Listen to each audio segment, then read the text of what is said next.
selamat pagi anak-anak siswa kelas 6 yang hebat. Bagaimana kabarnya hari ini?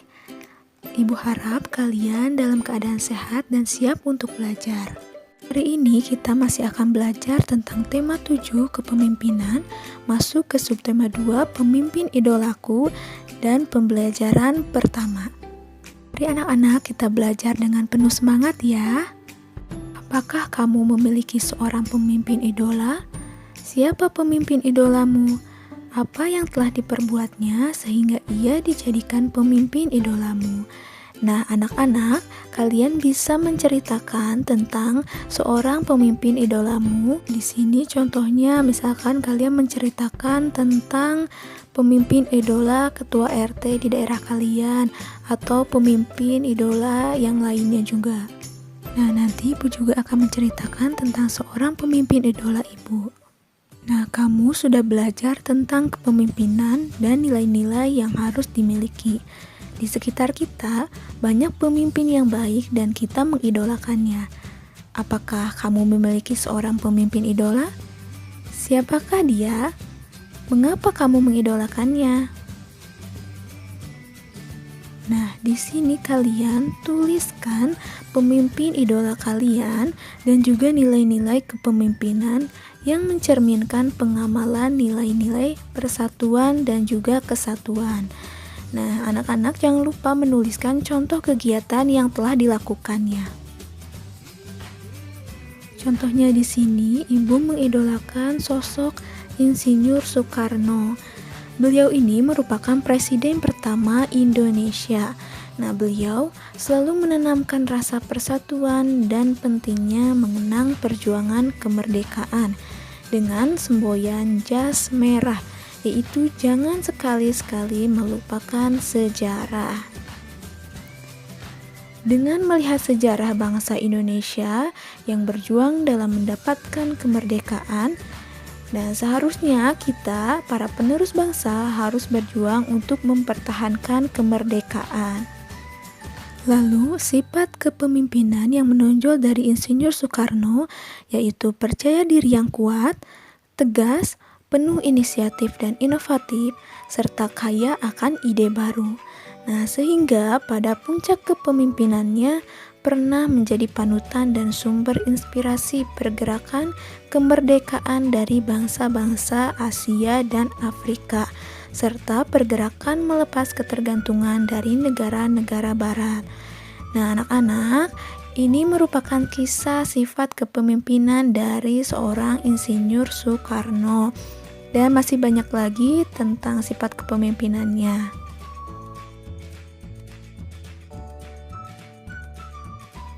Nah, pemimpin idola kalian itu memiliki kepribadian yang bagaimana atau menunjukkan nilai-nilai kepemimpinan yang seperti apa? Contohnya di sini secara nilai keagamaan, mungkin pemimpin idola kalian menunjukkan sifat yang selalu bersyukur, rajin beribadah, ataupun selalu berdoa. Untuk nilai kepribadiannya, apakah beliau itu bertanggung jawab atau optimis ataupun tegas? Insinyur Soekarno yang tadi diceritakan sudah menunjukkan nilai keagamaan dan juga nilai kepribadian.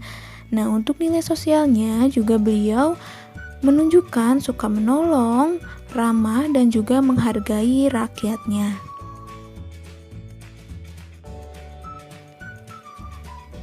Anak-anak, kita mengidolakan seorang pemimpin karena kita tahu bahwa mereka bekerja untuk kepentingan rakyatnya. Nah, ayo belajar dari salah seorang pemimpin yang patut kita teladani melalui bacaan berikut. Di sini ada bacaan Pamanku Lurah Idola. Ini cerita tentang pamanku, Budi namanya. Ia seorang lurah di desanya. Warga biasa memanggilnya dengan sebutan Pak Lurah. Tetapi aku tahu mereka mengenal dekat, hormat, serta sayang kepada beliau. Walau menjabat sebagai lurah, pamanku hidup sederhana. Gaji dan fasilitas yang diperolehnya tidak digunakan untuk kepentingan pribadinya. Rumahnya tetap mungil sederhana, hanya berlantai semen. Ah, untuk apa rumah mewah berlantai keramik? Yang penting bersih dan nyaman saja. Lantai semen justru terasa lebih dingin kan? Ujarnya ketika aku mengomentari rumahnya. Ternyata dari cerita Bibi, aku tahu paman menyisihkan gajinya justru untuk meningkatkan kesejahteraan warganya. Dibangunnya balai belajar sederhana untuk tempat warga belajar membaca. Paman ingin warganya maju. Ia ingin warganya melek informasi. Membaca merupakan salah satu cara untuk membuka pintu informasi. Bergantian dengan Bibi, di sore hari paman mengajar membaca di balai belajar. Ia sabar dan penuh canda, sehingga warga tak sungkan belajar dengannya. Kadang warga seperti lupa bahwa sang guru adalah lurah, pejabat pemerintah desa. Paman sedikit demi sedikit juga menyediakan berbagai buku di balai belajar. Berbagai buku disediakan seperti buku bercocok tanam, pemeliharaan hewan, atau buku pengetahuan umum tersedia di sana. Ia selalu menyisihkan sebagian gajinya untuk membeli buku di pasar buku bekas. Bukan hanya memikirkan kesejahteraan warganya, pamanku juga selalu bermusyawarah dengan warga sebelum menentukan kebijakan. Aku ingat, pernah sekali waktu sekelompok investor datang menemui paman. Mereka ingin membangun toko swalayan di desa. Sebagai lurah, paman dapat saja langsung menyetujui, tetapi paman justru mengumpulkan warga untuk berdiskusi. Dikemukakannya dampak positif dan negatif jika ada toko swalayan di desa mereka.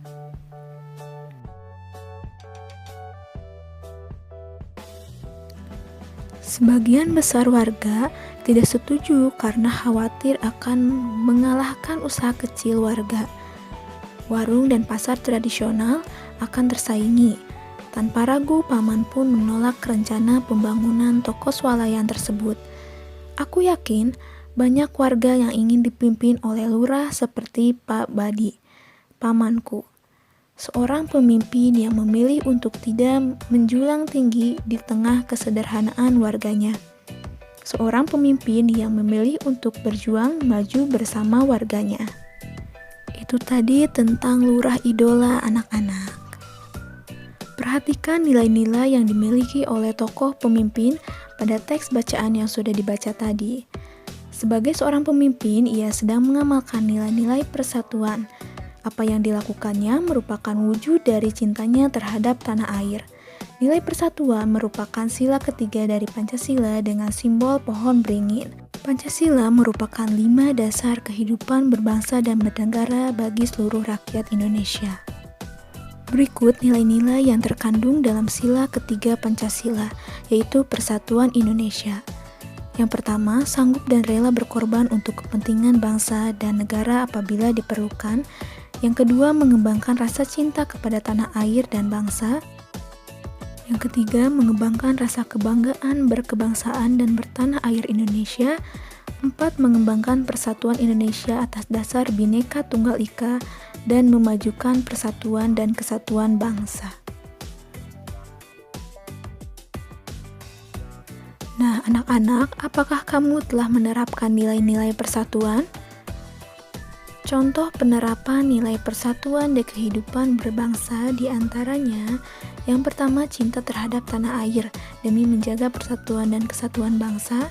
Kedua, berusaha untuk menghasilkan prestasi yang dapat membanggakan bangsa Indonesia, baik di tingkat nasional maupun internasional.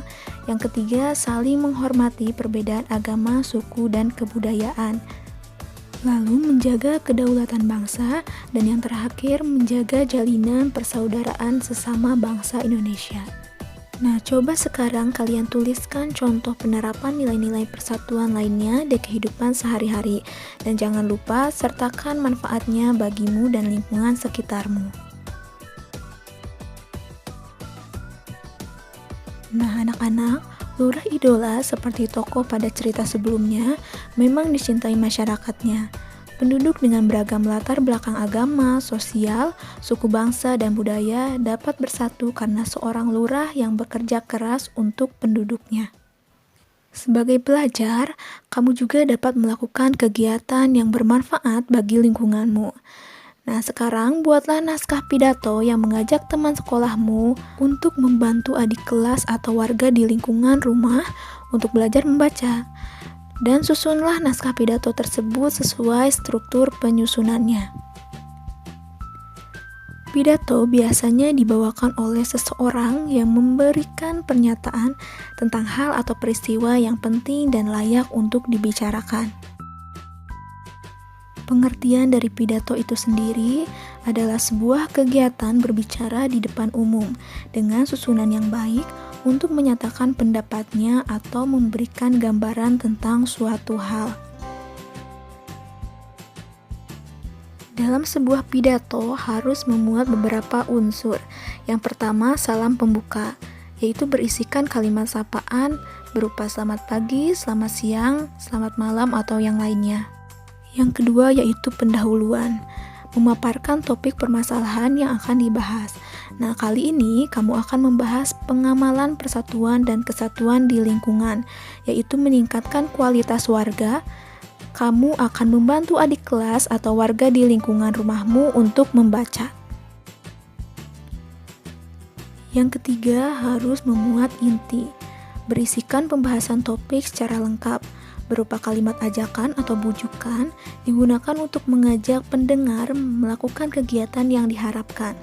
Yang keempat yaitu keterangan lengkap tentang topik disampaikan secara rinci. Yang kelima ada penutup, berupa penyampaian rangkuman atau intisari topik yang telah disampaikan. Dan yang terakhir harus ada salam penutup, berisi kalimat salam penutup seperti terima kasih atau yang lainnya. Contohnya di sini Ibu mempunyai sebuah pidato. Selamat pagi teman-teman. Pada kesempatan yang baik ini, perkenankanlah saya menyampaikan pidato singkat tentang pentingnya budaya membaca. Membaca adalah sebuah keharusan bila kita ingin menguasai dunia. Banyak manfaat yang diperoleh dari membaca. Dengan membaca, siswa dapat memperluas cakrawala ilmu pengetahuan, menambah informasi bagi diri sendiri, meningkatkan pengetahuan, serta menambah ide. Jadi, jelas pengaruh bacaan sangat besar terhadap peningkatan cara berpikir seorang siswa. Untuk itu, marilah kita ciptakan suasana yang nyaman saat membaca. Lakukan kegiatan secara bertahap. Misalnya, dari selembar artikel, bertahap ke buku yang tipis, hingga buku yang tebal. Selanjutnya, cermati apa yang kita baca agar dapat diterima ilmunya secara maksimal. Dan yang terakhir, sampaikan apa yang kita baca kepada orang lain agar lebih bermanfaat. Demikianlah pidato saya kali ini, yang kesimpulannya adalah membaca sangat penting bagi siswa untuk memperluas wawasan dan menambah pengetahuan. Budaya membaca di sekolah dapat dikembangkan oleh seluruh warga sekolah. Saya mohon maaf apabila ada kata-kata yang kurang berkenan di hati Anda. Terima kasih. Nah, anak-anak, untuk kalimat selamat pagi merupakan salam pembuka. Paragraf pertama merupakan pendahuluan. Untuk paragraf kedua dan paragraf ketiga itu merupakan inti. Lalu untuk paragraf terakhir merupakan penutup. Dan kata terima kasih merupakan salam penutup. Jadi pidato ini sudah memuat unsur-unsur dalam pidato. Demikian tadi anak-anak pembahasan kita tentang tema 7, subtema 2, pembelajaran pertama. Semoga video pembelajaran ini dapat bermanfaat untuk anak-anak semua. Terima kasih. Wassalamualaikum warahmatullahi wabarakatuh.